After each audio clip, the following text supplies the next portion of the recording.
Tom, how are you, sir? Benny. You're Cash's bodyguard, dude. Good for you. Oh man, he had three sitting right behind him there. That Really? was not noticed by the media. The media didn't comment on it. I thought it was unusual to have three guys, at least three that I could see, not standing off to the side or in the back, but front and center, right behind him. So he must be under significant pressure and threat because of because it's all about Trump in the end, isn't it? Yeah. Yeah. I mean, well, listen, if they can blow off a piece of Trump's ear, right? Like and you already heard, was it a man with a Molotov cocktail? I don't think we've even covered it on the show yet. There's been Yeah, so much that came news. in the other day. Yeah. Bro with a Molotov cocktail. There was that guy with the machetes that were coming in to kill Trump. Like these people are getting caught at the Capitol building. Ladies and gentlemen, listen to this. There have been multiple left-wing terrorists with deadly weapons that have been nabbed at the Capitol that are coming in to try and kill Trump appointees or nominees. And so it's a dangerous time. Oh yeah, and Hakeem Jeffries, I'm sure you saw minutes ago, called for Democrats to take to the streets. We have the clip, if you don't mind. How about we pop it up, if you don't mind, Tom? We have the clip. Hakeem Jeffries saying, "Yeah, it's time for us to take to the street and for us to." Oh, the producers are grabbing it right now. Okay, so, it's only 10 seconds. Let's do it. Okay, Hakeem Jeffries saying, "Yeah, this is the head. This is like arguably the most powerful Democrat in all of Washington D.C. right now, saying it's time for all Democrats to march in the streets to burn cities down." Once again, out of anger for Donald Trump. Here we go. We are going to fight it legislatively. We are going to fight it in the courts. And we're going to fight it in the streets. Dude, these people are like, I mean, they're like a fifth column. They're like it's like paramilitary. It's like they know the orders that are being given right now. Although I will say the Trump Justice Department doesn't seem to be effing around, Tom. So no, and we're reminded violence is the core left-wing value. It's violence, anti-Semitism, hatred for America. And we're kind of seeing that all. And, I was there in the Patel hearings yesterday, and it's clear, first of all, the hearings are a waste. I mean, if there's anything we should learn from this confirmation process is the Senate confirmation hearings are a vehicle to abuse good Americans and conservatives and smear them and essentially just use the power of the Senate to abuse people for having speech that is at odds with the DC establishment.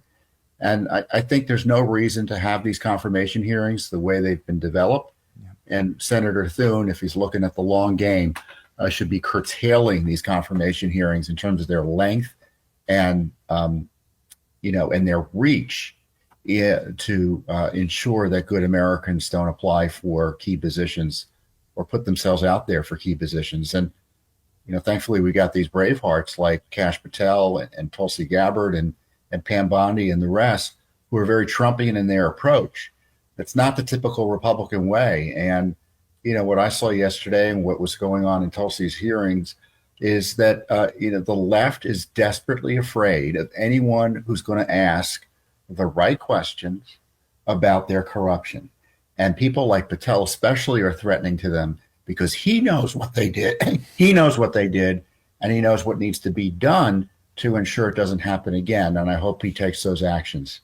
We live in obviously we started on a bit of a dark note. There have been multiple, what you have to assume, assassination attempts on not just the president, but also on his nominees and appointees. We live in dark times and serious times with serious topics. But all Democrats wanted to talk about yesterday was the January 6th choir.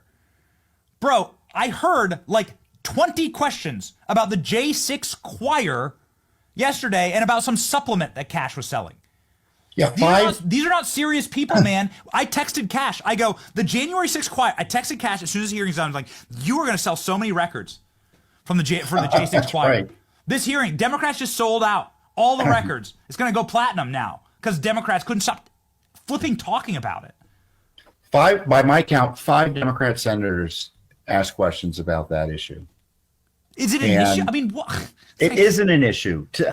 I don't know. It seemed to me they were just passing time, asking questions about something they think might have a hook with the public. And I don't understand. And I'm being honest here because It's like, well, you have to consider, well, what does the left see in this? And if I were a leftist, I would see that this issue did not work in November. The public has rejected it outright. But evidently they think it's a big enough issue. And it raises questions as to what else they're going to do with it in terms of the lawfare and the abuse. And when you see Schiff screaming about it, if the House, for instance, goes to Democrats in a few years, I guarantee you Trump is going to get impeached 2 or 3 more times. That's how crazed his opposition is. Yeah, you saw some very interesting lines of questioning from Marsha Blackburn yesterday. She's like, why is the federal government protecting the foremost pederasts in the entire world, Jeffrey Epstein? And there's a dude, Dick Durbin, on the committee who has refused to allow the Epstein list to be released and refused to do any oversight on this. And Kash is like, yeah, man, we're going to release it. And he got very upset and a little nervous, and it was a bit of a tell. Yeah, Durbin out of the blue, spent 5 minutes explaining himself on Epstein. And I heard Senator Blackburn's questions, and it was very strange. It's like, What do we do? What does this have to do with the price of tea in China, or Kash's confirmation as FBI director? Yeah, yeah. Just so your listeners know, Kash's biggest reform, I think he highlighted, maybe more important than FISA reform or anything else, is that he wants to put the people who work in the FBI who are assigned here in D.C., a third of the 38,000 employees of the FBI. It should be a third of a lot smaller number, as you might imagine, from my perspective. He wants to put them out in the country to solve actual violent crimes. Yes. I mean, that would be a significant reform. And with all due respect to Kash, he's going to do the right thing, I suspect. He'll push hard. I don't think the FBI is salvageable. And I half-jokingly say this, Benny, is that Kash Patel should be the last FBI director. This agency can't survive in its current form. Otherwise, it will be used time and time again to assault our republic, just like the IRS has been used since its founding, essentially. Used by politicians as a tool to go after their opponents. We just got to take the tools away. Mm-hmm. Well, the FBI is an executive order, so it's never really an act of Congress, right? So it's like, yeah, I don't. That's a good question, but and of course, you say that to the senators in the Republican Party. Oh, the FBI. This, we're all supposed to fall on the ground and start shaking when they talk about the legacy of the FBI. I know what the legacy of the FBI is. They tried to put Trump in jail on pretexts. They sent FBI agents to my home in retaliation for our speaking out against their corruption. They destroy anyone who opposes them internally. They're a threat to the rule of law. They do more to undermine the rule of law than to protect it. So give me a score for Kash Patel yesterday. You were in the entire hearing. You were DMing me from the hearing. You're like, hey, they just shouted out your show. It was our great honor, actually.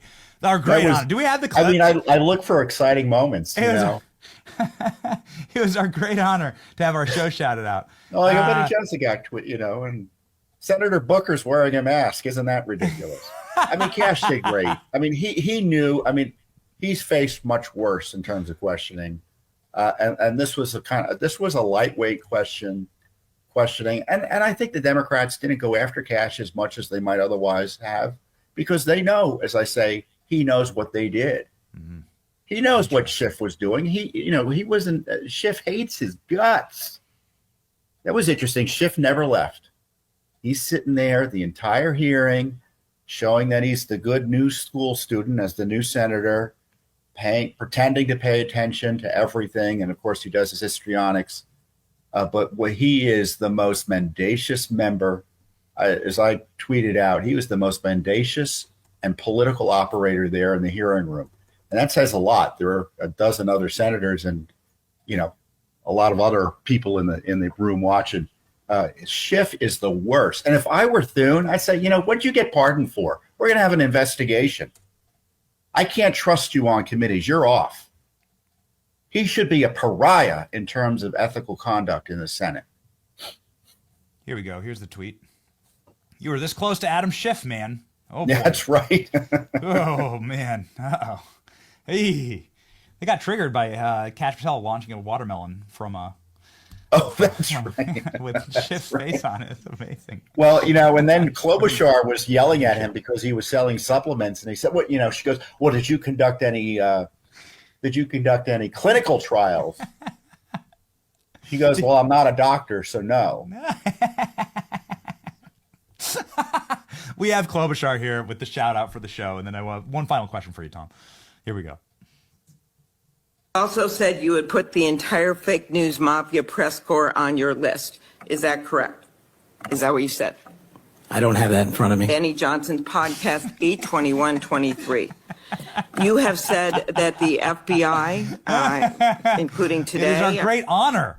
It is our great honor to trigger your unhinged, psychotic cat lady meltdown. Reach for your box of wine and your comb to eat your salad with, and whatever other abuses you will visit upon your poor, sad staff. I pray for them. They were asking him about his enemies list. I don't know what the enemies list he's talking about. It was probably a list of deep state actors. I can guarantee you it's too short. Yeah. Well, okay. So 10 would you say 10 out of 10 for Kash Patel yesterday? Oh, sure. Yeah. Yeah. Durbin started off with the questioning, and I thought, oh, well, this is over already. They don't have anything. Yeah, because they was like, you're a racist and white supremacist.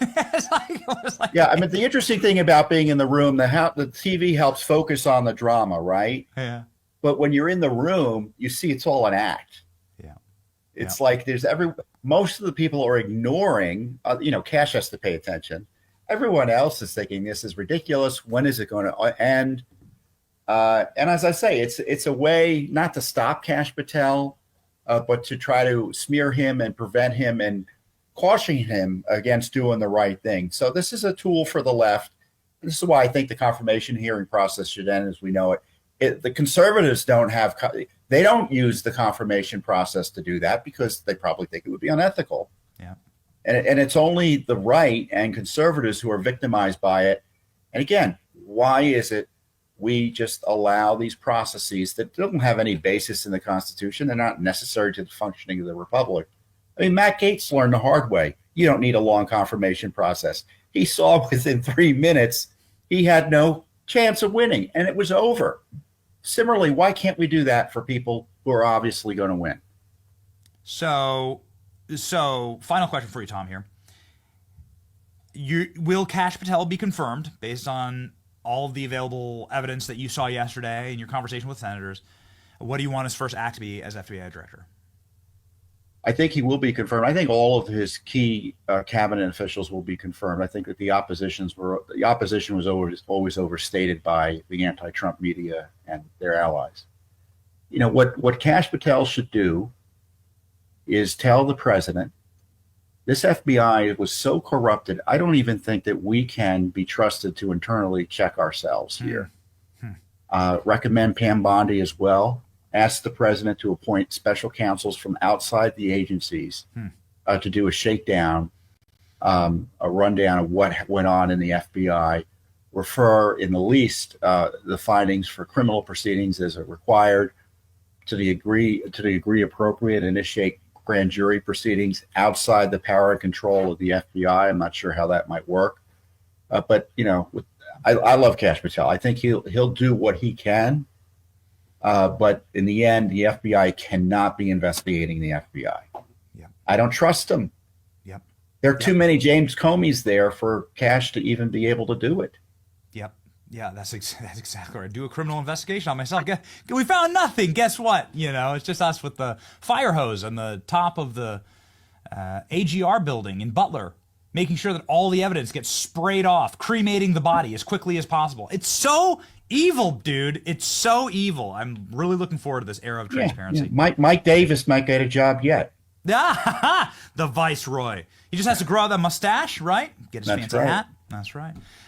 You have been the OG, ladies and gentlemen. You got to follow him. If you don't follow Tom Fitton, I don't know what's wrong with you.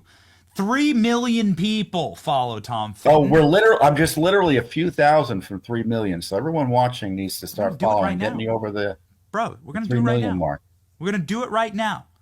The man who has Kash's back, the man who has been providing incredible oversight for us for decades in Washington, D.C., and may have his golden moment yet and get what he actually wants, which is the destruction of the deep state. Hey, the great Tom Fitton. Hey, wait, Benny. Yeah. Congratulations on the new one. Hey, man. That's right. Our golden boy. God bless you. That's God bless. Right. Another gift from God, huh? That's exactly right. On Inauguration Day, no less. So. Oh, wow. Our cup overfloweth. Wait, so is his middle name Donald? Wait, I actually told Don and Eric that if we had twins, I'll name them Don and Eric. No, it's not. It's not Donald. Named after his great grandfather. Oh, wonderful, wonderful. Well, congratulations. I mean, that was the most important thing that happened in your year thus far, right? And that's a matter of fact. That's right. Well, congratulations to you and your wife. Thank you, Tom. We're both fighting to make sure that those kids can grow up in a functioning country, in a functioning Western civilization. So, thank you, Tom. Godspeed.